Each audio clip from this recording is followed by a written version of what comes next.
Ucrania confirma que una nueva ronda de negociaciones tendrá lugar este lunes en Turquía. Ocurre luego que Moscú asegurara que habían cumplido sus objetivos militares en territorio ucraniano. En esta edición nos vamos a preguntar si con todo esto se está más cerca del fin de la guerra en Ucrania. Soy Jenny Pérez, aquí en Berlín para Deutsche Welle. Destacamos. El líder separatista de Lugansk llama a referéndum de integración a Rusia. El reconocimiento de esas regiones separatistas del Donbass en el este ucraniano por parte de Kiev y de Occidente es una de las demandas del Kremlin para terminar la guerra. Alemania estudia la adquisición del sistema escudo antimisiles israelí Arrow. Un grupo de expertos de la Comisión de Defensa del Bundestag viajó este domingo a Israel para informarse en terreno. Y Nayib Bukele en El Salvador se reviste de superpoderes para hacer frente a la serie de asesinatos de las pandillas con las que había pactado. Declaró el estado de excepción y exige al Poder Judicial dejar que militares y policías hagan su trabajo.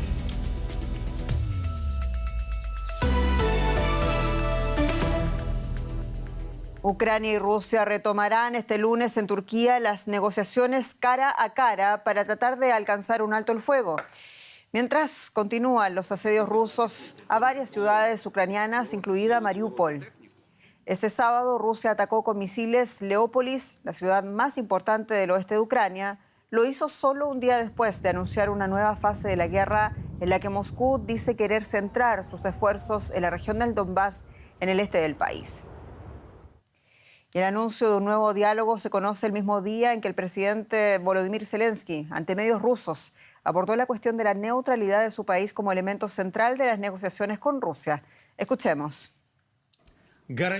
Los garantes no firmarán nada si las tropas rusas están en Ucrania, porque creo que esta guerra puede terminar rápidamente y el único que la prolonga es Putin y los que lo rodean. Porque no hay garantes. Johnson, Biden, ¿quién se sentará a dialogar? ¿Quién? Duda, Erdogan. ¿Quién se sentará a dialogar si las tropas rusas están aquí? ¿Quién firmará algo? Nadie. Después de más de un mes de varias ciudades ucranianas destruidas, están al borde del colapso en medio de una crisis humanitaria por falta de agua, de luz, alimentos y medicinas. Y otras ciudades como Kiev resisten y no pierden la esperanza. Aquí va nuestra historia. Tras más de un mes, la capital sigue bajo control ucraniano, pero cada vez más marcada por la guerra. Con todo, incluso aquellos cuyos hogares han sido destruidos creen que la victoria es posible con la ayuda necesaria. Todo depende de cómo ayuden nuestros amigos occidentales. Si recibimos mucha ayuda, ganaremos y pronto. Rusia no avanza lo suficiente sobre el terreno e intensifica sus bombardeos sobre las ciudades ucranianas. Kharkiv, a 50 kilómetros de la frontera rusa, está en ruinas. Era la segunda mayor ciudad de Ucrania. Ahora la mitad de sus habitantes han huido. Miles de los que se quedaron se refugian en estaciones de tren subterráneas, a cubierto de los intensos bombardeos rusos. En la asediada Mariupol, la situación es aún más grave. Escasean los alimentos y el agua. Y los lugareños han tenido que enterrar a sus muertos en tumbas improvisadas. El domingo, las autoridades ucranianas comunicaron un acuerdo con Moscú para establecer un corredor humanitario por el que los civiles pudieran ponerse a salvo. Aquellos que consiguieron salir se han unido ahora al creciente número de refugiados, como estos que cruzan a Rumanía en ferry. Otros huyen del principal puerto del Mar Negro, Odessa, ante el temor a un inminente asalto. Después de lo que ha ocurrido en Kharkiv, en Mykolaiv, en Jersón, tenemos mucho miedo. Tenemos miedo a que vengan a destruir la ciudad. Nosotros amamos nuestra ciudad. Estamos asustados, pero nos encanta Odessa. Y en cuanto todo esto se acabe, volveremos, sin duda. Las conversaciones entre los negociadores ucranianos y rusos se reanudan este lunes en Turquía, pero no hay mucho consenso entre las partes. Parece poco probable que estos refugiados puedan volver a casa pronto. Y este sábado Moscú reconocía haber alcanzado sus objetivos militares en Ucrania. ¿Se está con ello más cerca del fin de la guerra? En Moldavia está el periodista, mi colega Ricardo Marquina, con los detalles. Ricardo, te saludo y bueno, en primer lugar, Ucrania confirmaba una nueva ronda de negociaciones con Moscú en Turquía para mañana lunes. ¿Qué más se sabe al respecto y qué se puede realmente esperar de este nuevo encuentro?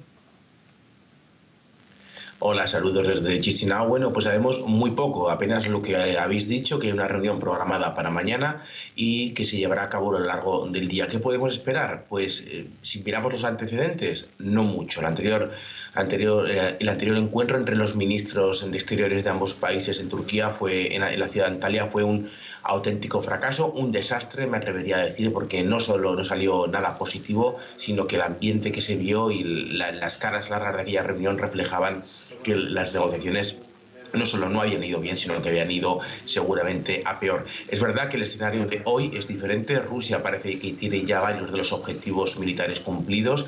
Ucrania ha demostrado que puede resistir y que puede causar mucho daño a Rusia, con lo cual cada uno tiene ya sus cartas sobre la mesa y con esas cartas parece que mañana podrían negociar algo. Quédate con nosotros, Ricardo, por favor. Porque en el este de Ucrania, el líder de la autoproclamada República Separatista de Lugansk, Leopold Pashenik, afirmaba que esa región podría celebrar pronto un referendo de integración a Rusia.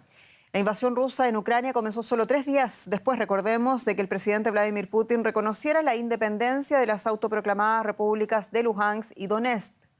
Y justo el reconocimiento de estas regiones separatistas del este ucraniano por parte de Kiev y de Occidente es una de las demandas más importantes del Kremlin para decidir terminar la guerra. Recordemos que tras la invasión de Crimea en 2014, ese territorio celebró un referéndum en el que se apoyó mayoritariamente su incorporación a Rusia, dando pie a su posterior anexión por parte de Moscú. Ante las afirmaciones del líder separatista, el Ministerio de Relaciones Exteriores ucraniano ha respondido que cualquier referéndum falso de los territorios temporalmente ocupados por Rusia carecerá de toda validez legal. Y seguimos con Ricardo Marquina. Ricardo, y luego de este referéndum en Lugansk que se enfrenta a prorrusos con el gobierno de Kiev por el tema de la legitimidad y también incluso de la oportunidad, ¿por qué recurrir, nos preguntamos, a un referéndum de legitimación ahora mismo? Bueno, seguramente el dar esta noticia en este momento tiene mucho que ver con el anunciado cambio de estrategia de Rusia hace apenas 2 días, cuando dijo que se iba a centrar en Lugansk y en Donetsk, en liberar, como dicen desde Moscú, la independencia de estos 2 territorios, con lo cual entendemos que es una manera de presionar de las autoridades de Lugansk a favorecer esta rápida integración que le separe de facto de Ucrania, aunque desde el Ministerio de Exteriores ruso ya se han dicho que ahora mismo no es el momento, ahora están en guerra, no es el momento de plantear un referéndum, aunque desde luego muchas figuras políticas y mediáticas de Rusia han barajado esta posibilidad, que tanto Lugansk y Donetsk no solo sean independientes, sino que sean integradas, como en su día fue Crimea, dentro de la Federación de Rusia. Y con este cambio de estrategia por parte del Kremlin que señalas, ¿es una señal o podría ser una señal de estar más cerca quizás del fin de la guerra? Y te lo pregunto también porque fuentes ucranianas de inteligencia hablan incluso de que Putin planea hacerlo antes del 9 de mayo, cuando Rusia celebra el Día de la Victoria. Bueno, estamos un día más cerca del fin de la guerra porque ha pasado un día más, pero cuándo será, evidentemente, con la resistencia que están demostrando los ucranianos, es muy difícil de decir. Es verdad que esa fecha del 9 de mayo no hay que ser un gran estratega para ver que Putin y el gobierno ruso quieren tener la victoria ya para ese día. Es la fiesta más señalada en el calendario ruso, es el día que Rusia celebra la victoria sobre los nazis en la Segunda Guerra Mundial, con lo cual hacerla coincidir con una victoria contra esos supuestos nazis ucranianos que tanto insiste Moscú que hay en su país vecino, pues evidentemente sería una victoria sobre todo propagandística. Está evidentemente por ver si los ucranianos cederán su territorio y conseguirán esa victoria completa los rusos, que parece que pasaría por anexionarse estos territorios y también Mariupol y unirlo incluso con Moldavia. Ricardo Marquina, a ver qué pasa mañana en Turquía. Muchas gracias. A vosotros. Y lo destacábamos en titulares, los ataques rusos a Ucrania han puesto en alerta a Alemania, en donde el gobierno está decidido a efectuar inversiones multimillonarias en defensa. Este domingo el diario Bild revelaba que Alemania está considerando la compra de un sistema de protección antimisiles israelí. Se trataría del sistema conocido como Arrow 3, utilizado en Israel para neutralizar los cohetes de largo alcance que se disparan desde la Franja de Gaza. El sistema costaría unos 2.000 millones de euros y podría estar operativo en 3 emplazamientos en Alemania en 2025. Y queremos profundizar en este tema, lo hacemos con Laura Iglesias de nuestra redacción política. Laura, saludos. Y bueno, ¿qué tan cerca entonces está de que el gobierno alemán tome esta decisión de adquirir este sistema antimisiles de última generación israelí, considerando también, Laura, que el partido del SPD, que es el partido del canciller Scholz, ha dicho estar a favor? Bueno, la decisión no está tomada ni mucho menos. La semana pasada el canciller alemán Olaf Scholz mostró interés por este sistema en la reunión que mantuvo con el inspector general del Ejército, y este domingo un grupo de expertos de la Comisión de Defensa del Bundestag se ponía en marcha hacia Israel para informarse sobre este sistema, el sistema Arrow 3, que has mencionado, que con cohetes defensivos intercepta misiles enemigos detectados por un radar. Y según la prensa alemana, Alemania pretende proteger también el territorio de los países bálticos, de Polonia y de Rumanía. Con ese sistema, esos países tendrían que tener misiles defensivos que se acoplarían al radar alemán. Pero hay que decir también que aunque fuentes israelíes hablan de una efectividad de este sistema del 90%, hay expertos que dicen que la efectividad es mucho menor. Algunos hablan incluso del 20% porque los cohetes defensivos necesitan impactar frontalmente con los misiles enemigos y eso no se consigue siempre. Pero la decisión en Alemania no está tomada ni mucho menos. La semana que viene hay varias reuniones en Israel al respecto y ya veremos lo que pasa. Y esto es parte de un gran cambio de paradigma, de estrategia y de inversiones en seguridad de Alemania. ¿Cómo se lo ha tomado, Laura, la ciudadanía? Bueno, pues según una encuesta reciente del semanario Der Spiegel, el 87% de los consultados consideran que la invasión de Ucrania supone un punto de inflexión en la historia de Europa, y eso ha provocado un cambio radical en posturas políticas que hasta ahora parecían inamovibles en Alemania, y lo vemos sobre todo en la posición de los Verdes, que antes de las elecciones en su programa descartaba de plano el envío de armas a zonas en guerra, y que después de la invasión la ministra alemana de Exteriores de los Verdes afirmaba que si Alemania pudiera enviar más armas de las que envía a Ucrania, pues lo haría. Y ese cambio radical de posición se ve incluso entre los pacifistas alemanes, que antes eran habituales de las manifestaciones contra la guerra y contra el rearme, y que ahora consideran que no es posible asistir de forma pasiva a los ataques a Ucrania, que hay que reaccionar. Y consideran también que hay que reaccionar ante la falta de recursos y la falta de preparación del ejército alemán, que prepararlo es existencial. Y los expertos consideran que las inversiones de 100.000 millones de euros anunciadas para Alemania solo van a bastar para los próximos 5 años, y eso es fácil de entender porque hoy por hoy los soldados alemanes ni siquiera tienen suficiente ropa de recambio ni de abrigo. Para no creer, Laura Iglesias, muchas gracias. El gobierno alemán sale al paso de una de las principales críticas. Rosa Casals con los detalles. Bienvenida. Así es, gracias. El canciller Scholz habló sobre unas críticas que le hacen concretamente a Alemania y dijo, o más bien rechazó, que Alemania esté ayudando a financiar la guerra en Ucrania con las importaciones de energía de Rusia. Scholz afirmó que Rusia no puede hacer nada con el dinero que tiene en sus cuentas debido a las sanciones impuestas por la Unión Europea, e insistió en que Alemania se independizará rápidamente de las importaciones de energía rusas. Sin embargo, Scholz rechazó un boicot inmediato, admitiendo que una interrupción abrupta de las importaciones llevaría al cese de las actividades de sectores enteros y causaría una grave crisis económica. Y ante la incipiente crisis energética mundial desencadenada por la invasión rusa de Ucrania, la Agencia Internacional de la Energía propone una serie de medidas para reducir rápidamente el consumo de petróleo. Son 10 puntos que incluyen límites de velocidad, abaratar el transporte público o teletrabajar, medidas con las que se podría ahorrar un consumo de 2,7 millones de barriles diarios de crudo en 4 meses, una cifra que equivale al consumo de todos los vehículos de China, según el Organismo Internacional de la Energía. Con las sanciones a Rusia, la agencia teme un gran impacto sobre la oferta petrolera mundial. Estima que los barriles de crudo ruso no podrán ser fácilmente reemplazados a corto plazo. Bueno, pues la Agencia Internacional de Energía busca ahorrar de forma masiva en el consumo de petróleo y evitar problemas de aprovisionamiento por el choque de la oferta. Ampliamos con nuestra analista financiera Ana Nieto en Nueva York. Muchos saludos y buenas tardes, Ana. ¿Cuánto calcula la Agencia Internacional de la Energía que puede ahorrarse con este plan de menor consumo? Pues son unas cantidades modestas. Estamos hablando de 2,7 millones de barriles diarios, que podrían ser más si además de los países desarrollados se sumaran países en desarrollo, aunque no mucho más, a esta suma total. Pero la cifra es pequeña si se compara con los casi 100 millones de barriles diarios que se consumen en el mundo. La oferta ya estaba tensa antes de la guerra en Ucrania, y ahora mismo el problema es que ha habido un salto cuantitativo de consumo en todo el mundo. Hace 10 años se consumían menos de 90 millones de barriles, es decir, 10 millones de barriles menos. Destruir la demanda es ahora un imperativo prácticamente económico. Primero porque sería bueno para la inflación. Cuanto menor consumo, menos subida de precios.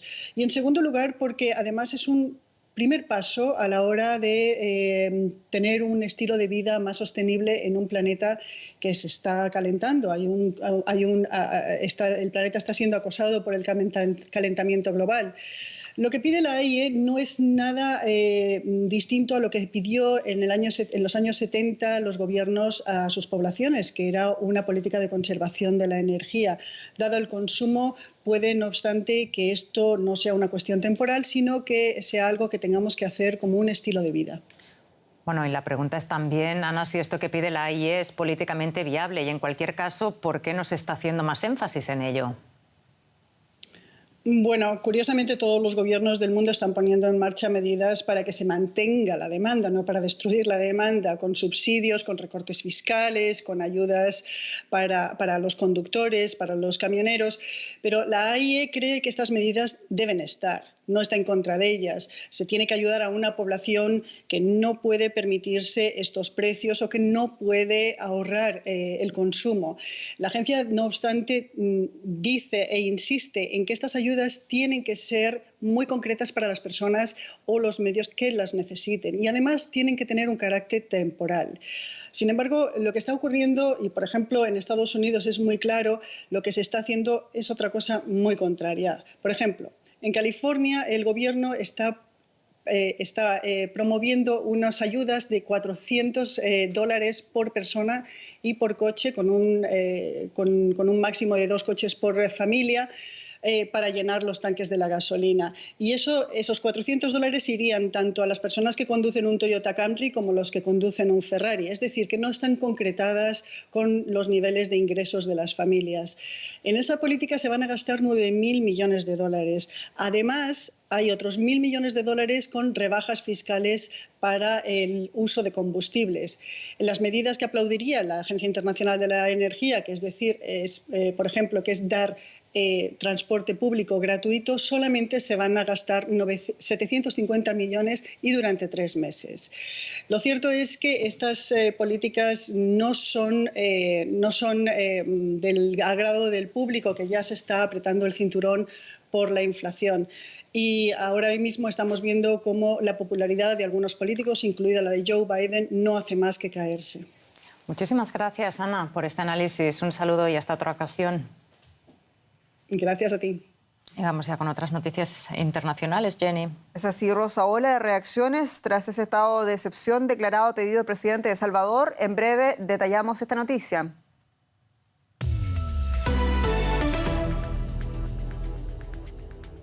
En El Salvador, una ola de violencia que arrancó este viernes, dejando hasta el sábado a 76 personas asesinadas, ha llevado a las autoridades a decretar un estado de emergencia.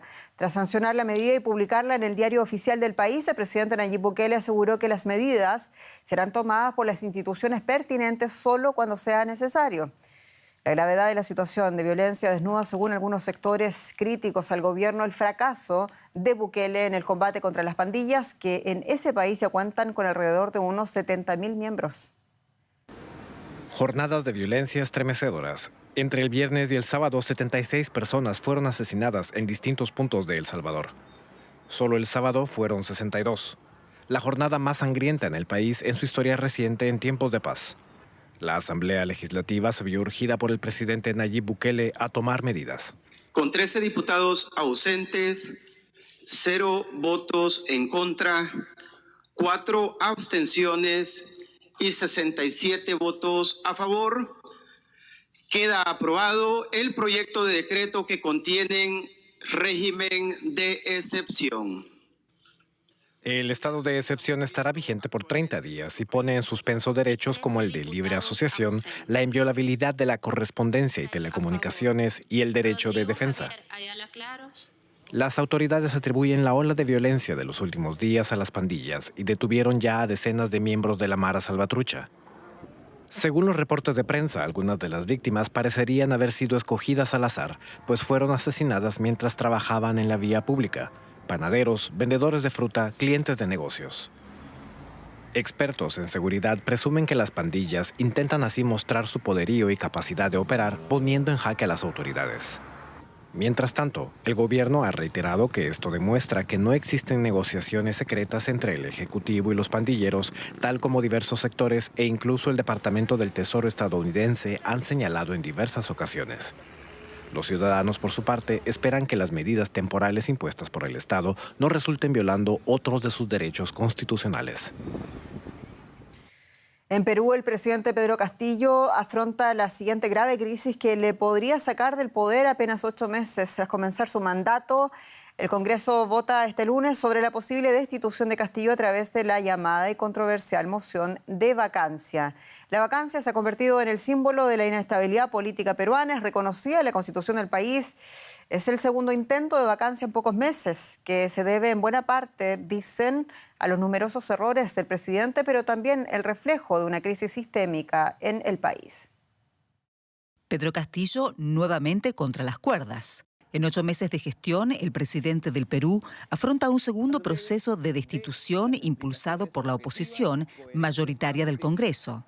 La denominada moción de vacancia, un mecanismo que ya sirvió para sacar del poder a 2 presidentes en los últimos 4 años, se ha convertido en una permanente amenaza que agrava la crisis peruana. Tras un primer intento de destitución fallido en 2021, el congresista Jorge Montoya, del partido ultraderechista Renovación Popular, presentó el nuevo pedido de vacancia contra Castillo, a quien se le acusa de permitir corrupción en su entorno. Son medidas democráticas puestas por nuestra Constitución y herramientas que sirven para poder solucionar problemas de crisis como los actuales.